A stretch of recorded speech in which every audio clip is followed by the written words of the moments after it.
शूबर बनकर आया, भिक्षुक बनकर आया मेरा भोलेनाथ, और भिक्षुक बनकर मेरा विश्वनाथ जब सामने आकर खड़ा हो गया। माँ कहती है क्या बात है बाबा? माँ ने कहा, पूछा, शंकर भगवान बोले इस बच्चे को मैं आपको देना चाहता हूँ। माँ ने पूछा मैं इस बच्चे का। नमस्कार दोस्तों, स्वागत है आप सभी का अपने YouTube channel the Lord Shiva में। हिंदू धर्म की रहस्यमय कथा एवं परंपरा, संस्कृति और शिव पुराण से जुड़ी और पंडित प्रदीप मिश्रा के मुख द्वारा कही गई रहस्यमय कथा जानने और समझने के लिए the Lord Shiva YouTube channel को सब्सक्राइब कीजिए और हर रोज नई कहानियां और हिंदू धर्म से जुड़ी बातें जाने और समझिए। धन्यवाद। शूबर बनकर आया, भिक्षुक बनकर आया मेरा भोलेनाथ, और भिक्षुक बनकर मेरा विश्वनाथ जब सामने आकर खड़ा हो गया। माँ कहती है क्या बात है बाबा? माँ ने कहा, पूछा, शंकर भगवान बोले इस बच्चे को मैं आपको देना चाहता हूँ। माँ ने पूछा मैं इस बच्चे का क्या करूंगी? इतने में शंकर भगवान तुरंत कहते हैं इस बच्चे को तुम पाल पोस कर बड़ा करना, बाकी की जवाबदारी मेरी है। तो इतने में बूढ़ी माँ बोली सारी जवाबदारी तेरी है तो तू ही धर ले, मुझे काय दे रहा है? नहीं, माँ बच्चे को पाल पोस कर बड़ी करती है। दुनिया में केवल एक माँ ऐसी होती है जो बच्चे को संस्कारित बनाने का कार्य करती है। पिता कमा कर लाकर दे सकता है, पिता कमाई कर लाकर दे सकता है, पिता अच्छी एजुकेशन दे सकता है, पिता अच्छे स्कूल में एडमिशन करा सकता है, पिता अच्छे कॉलेज में पढ़ा सकता है, पर घर की माँ की जवाबदारी होती है कि बच्चों को संस्कार देना, बच्चों को ज्ञान देना और बच्चों को विद्वान बनाना। ये घर की माता की जवाबदारी है। पिता धन ला सकता है, दे सकता है, पर जवाबदारी माँ की है। ये आपकी जवाबदारी है इसको पाल पोस कर बड़ा करना। तो इतने में बूढ़ी माँ ने पूछ लिया तू क्या करेगा? अब इसको ये नहीं मालूम कि ये महादेव, ये तो भिक्षुक, तू क्या करेगा? शंकर भगवान बोले इसके भरण पोषण की जवाबदारी मेरी है। इतने में बूढ़ी माँ ने कहा मेरे घर में जगह नहीं, छोटा सा झोपड़ा बना कर रह रही हूं, छोटा सा झोपड़ा। जैसे पंडाल में जगह नहीं रहती तो माताएं अपने अपने घर से जो चादर लाती है उसको 4 बांस में फंसा कर उसके नीचे पूरे घर के समेत बैठी रहती है। उनसे जाके पूछो तुम कि तुम्हारा पंडाल कहाँ का है तो के छत्तीसगढ़ का है, कोई कि हमारा महाराष्ट्र का। सब कोने कोने कोने कोने चद्दर का टेंट बनाकर रह रही और आराम से रह रही, अलमस्त ऐसी रह रही जैसे वीआईपी रूम में रह रही। कोई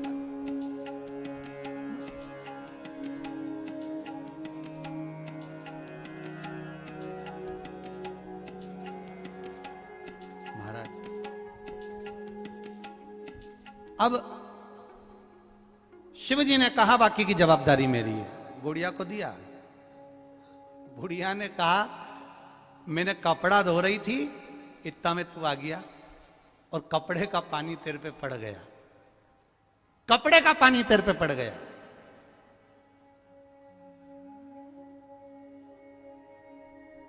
किसी के ऊपर कपड़े का पानी पड़ जाए तो उसे गुस्सा आता है, थोड़ा सा भी जल पड़ जाए तो वो क्रोधी हो जाता है। मैंने कपड़े का पानी तुम्हारे ऊपर पटक दिया, तुमको क्रोध नहीं आया? शिव जी बोले मां एक बूंद भी जल अगर मेरे ऊपर पड़ता है किसी के हाथ का तो उसका कल्याण मैं तुरंत कर देता हूं, तुरंत। इतने में बुढ़िया नहा के निकली थी वो नदी में से और कपड़े धोए थे। अब बुढ़िया के बाल भी घाट पे, तुम देखना नदी के घाट पे थोड़ी गर्मी रहती है तो बाल जल्दी सूख जाते, कपड़े जल्दी सूख जाते। जैसे ही पटको थोड़ी देर बाद उसी को पहन लो, तुरंत सूख जाए। अब बुढ़िया के बाल खुले थे, उसने तुरंत जूड़ा बांधा और जूड़ा बांधते से ही बोली तू तो इतनी विद्वत्ता जैसी बात कर रहा, विद्वानों जैसी, कौन है, कौन है? मां तू मुझे जान नहीं सकती, ऐसा मुंह पे तूने ये राख माख लपेटी, अभी रुक तेरा मुंडा धुलाती है, अभी रुक। और गई नदी में से पानी भर के लिए आई, काय में माओं के पास में क्या होता है कपड़े धोने के लिए, जो बाल्टी बर्तन जो वो लई धो के, और जो नदी में से पानी लई ने देवाधिदेव महादेव पे जो डाला, सारी भस्मी नीचे, भस्मी जैसी नीचे आई। पार्वती जी मुस्काई, इतने में महादेव असली रूप में प्रकट हो गए। असली जो मेरे देवाधिदेव महादेव को देखा, चरणों में पड़ गई, शंभु मैं पहचान नहीं पाई, किस रूप में तू आया, किस रूप में, तेरा स्वरूप क्या है मैं जान नहीं सकती। एक बात आपसे भी कहेंगे, क्यों बुलाया कुबेर भंडारी ने तुमको इतने इतने दूर से, ये हम भी नहीं जानते, पर एक बात जरूर जानते हैं कि वो जिसको बुलाता है, जिसको पकड़ता है, उसका हाथ कभी नहीं छोड़ता है, कभी नहीं छोड़ता।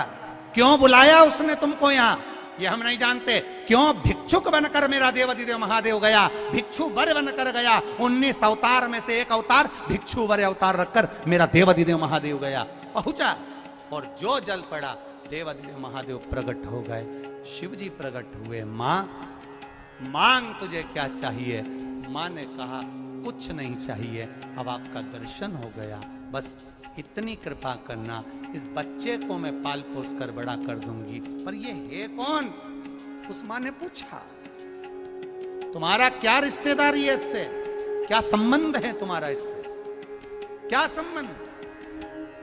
कई लोग कहते हैं सियोर वाले महाराज जी से तुम्हारा कोई संबंध मंबंध है क्या, कोई रिश्तेदारी है क्या। तो दुनिया के लोग कह देते हैं रिश्तेदारी तो एक ही है, बस वो रिश्तेदारी कोई नहीं जान सकता, वो है जो महादेव का है वो हमारा है, और जो हमारा है वो महादेव का है। इससे बढ़कर कोई संबंध नहीं हो सकता, इससे बढ़कर कोई रिश्तेदारी नहीं हो सकती।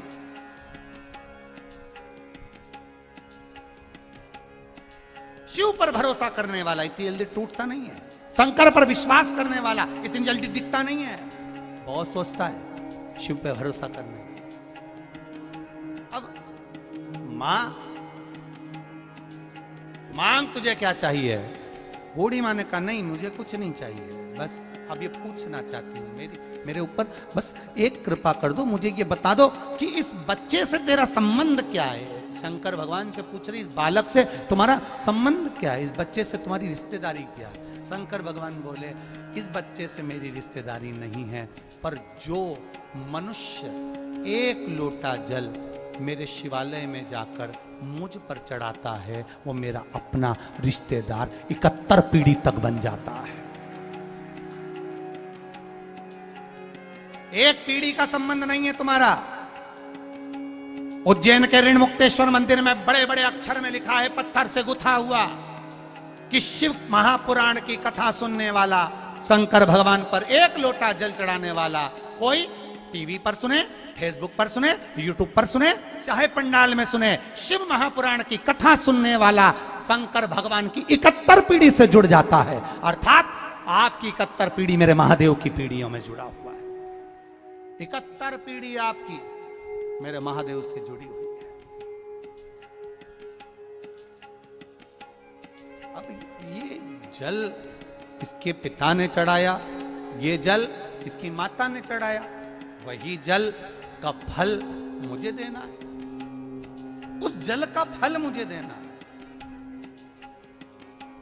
वो इसके पिता ने मेरे मंदिर में सफाई करी है, इसके पिता ने मेरे मंदिर में दीप लगाया है, इसके पिता ने मेरे मंदिर में बैठकर मेरा गुणगान करा है। उस गुणगान को मैं खाली नहीं जाने देता। उसने अपने कर्म का भोग भोगा तो वो मर कर चले गया, अपने कर्म के भोग के कारण उसका बेबहू चले गया, उसके कर्म के भोग के कारण उसकी पत्नी चली गई, पर उसके जल चढ़ाने का फल अब मुझे। अगर आपको आज की यह कथा पसंद आई हो तो हमारे YouTube चैनल को सब्सक्राइब अवश्य कीजिए और बाजू में दिए गए बेल आइकॉन को अवश्य क्लिक कीजिए और कमेंट कीजिए। ओम नमः शिवाय। धन्यवाद।